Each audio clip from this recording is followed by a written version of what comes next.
موجود ہیں returning office PP 286 توسا شریف میں.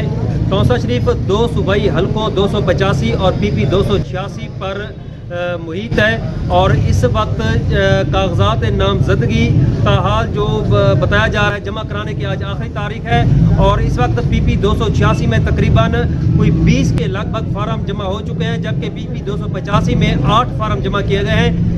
ان میں سیاسی جماعتوں جن میں پاکستان مسلم لیگ نون، پاکستان تحریک انصاف، پاکستان پیپل پارٹی اور آزاد امیدواروں نے جو ہیں انہوں نے کاغذات جمع کرائے ہیں. لیکن ایک دلچسپ صورتحال اس پورے توسا کے دونوں حلقوں میں دیکھنے میں یہ آئی ہے کہ یہاں پر تمام جو سیاسی جماعتیں ہیں، چاہے وہ پاکستان تحریک انصاف ہے، چاہے پاکستان مسلم لیگ نون ہے، چاہے پاکستان پیپل پارٹی ہے، یہ 2 دھڑوں میں منقسم نظر آتی ہے.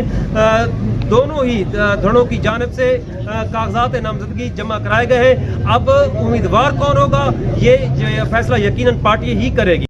سہیل شہزاد، توسا نیوز، توسا شریف.